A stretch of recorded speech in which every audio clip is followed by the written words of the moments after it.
বর্ষাকাল শেষ হতে চলেছে, আর আমরা যারা গুটি কলম করেছিলাম বিভিন্ন গাছে, সেই কলমগুলি কিন্তু ভালো মতো শিকড় দিয়ে দিয়েছে। এখন আমাদের কাজ গুটি কলমগুলি গাছ থেকে কেটে নিয়ে পটে বা মাটিতে লাগিয়ে দেওয়া। বন্ধুরা, আমি আজ পাতিলেবু গাছের গুটি কলম পটে লাগাবো।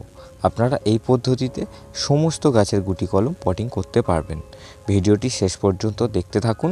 আমি স্টেপ বাই স্টেপ আপনাদের দেখাবো কিভাবে গুটি কলম পটিং করবেন। 100% গাছগুলি বাঁচবে। গুটি কলম যখন আমরা গাছ থেকে কাটবো তখন লক্ষ্য রাখতে হবে গুটি কলমের শিকড়গুলি সাদা বা অপরিপক্ত আছে কিনা। যদি শিকড়গুলি অপরিপক্ত থাকে তাহলে গুটি কলমগুলি গাছ থেকে কাটা যাবে না। আরও কিছুদিন আমাদের ওয়েট করতে হবে যাতে করে শিকড়গুলি পরিপক্ত হয়। আর শিকড় যদি অপরিপক্ত অবস্থায় আমরা গুটি কলম গাছ থেকে কেটে নিই তাহলে গুটি কলমগুলি মারা যাওয়ার সম্ভাবনা সবথেকে বেশি থাকে। আর বন্ধুরা, গুটি কলমের শিকড় আসার পর যদি বৃষ্টি হওয়া বন্ধ হয়ে যায় তখন আমাদের করণীয় কী? আগামী সপ্তাহে আমরা সেই বিষয়ে ভিডিও নিয়ে আসব। সেই সাথে সাথে আমরা আরও একটি ভিডিও নিয়ে আসব গুটি কলমের শিকড় পরিপক্ত হয়েছে কিনা আপনি বুঝবেন কিভাবে। ভবিষ্যতে গার্ডেন রিলেটেড আরও ইনফরমেটিভ ভিডিও পাওয়ার জন্য আমাদের চ্যানেলটি সাবস্ক্রাইব করে পাশে থাকা বেল আইকনটি প্রেস করুন, যাতে আমাদের ভিডিও সবার আগে আপনার কাছে পৌঁছে যায়। এবার আসি মেন প্রসঙ্গে।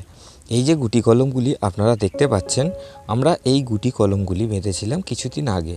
আপনারা যদি লেবু গাছের গুটি কলম বাঁধা শিখতে চান, ডিসক্রিপশানে ভিডিও লিঙ্ক দেওয়া আছে, আপনারা দেখে নিতে পারেন।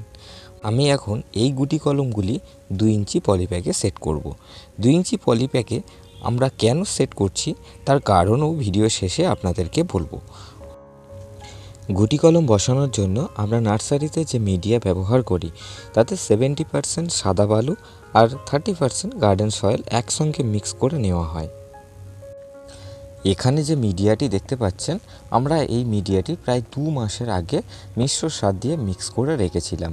আপনারা আগের থেকে মিশ্র সার যদি মিডিয়াতে মিক্স করে রাখেন তাহলে সেই মিডিয়া ব্যবহার করতে পারেন, অন্যথায় কিন্তু সার ব্যবহার করা যাবে না। আর বন্ধুরা, মিশ্র সারের অনুপাত কী কী থাকে এবং কী কী সার একসঙ্গে মিক্স করে মিশ্র সারটি তৈরি হয় সেটি নিয়ে একটি ভিডিও আমাদের চ্যানেলে দেওয়া আছে।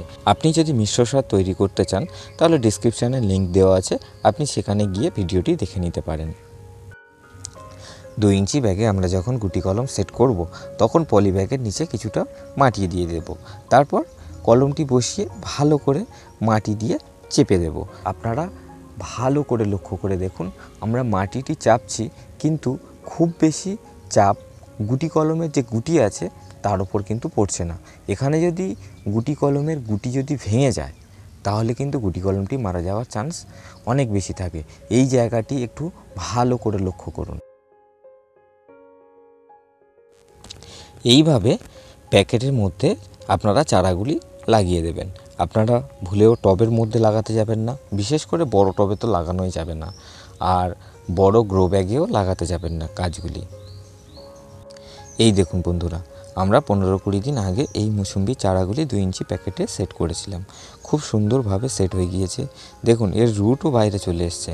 এর মানে চারাটি আর মারা যাওয়ার কোনো চান্সই নেই। এবার বলি 2 ইঞ্চি প্যাকে আমরা কেন চারাটি সেট করেছি এবং আপনাদেরকে কেন বলছি 2 ইঞ্চি প্যাকেটে সেট করতে।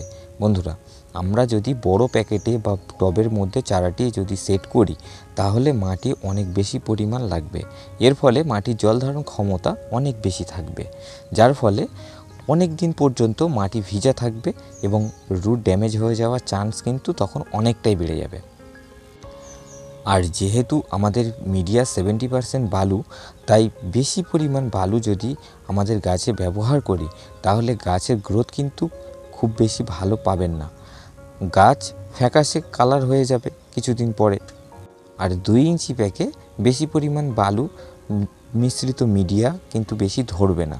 কিছুদিন পর আমরা রিপোর্ট করে দেব, আর কোনো সমস্যাই হবে না।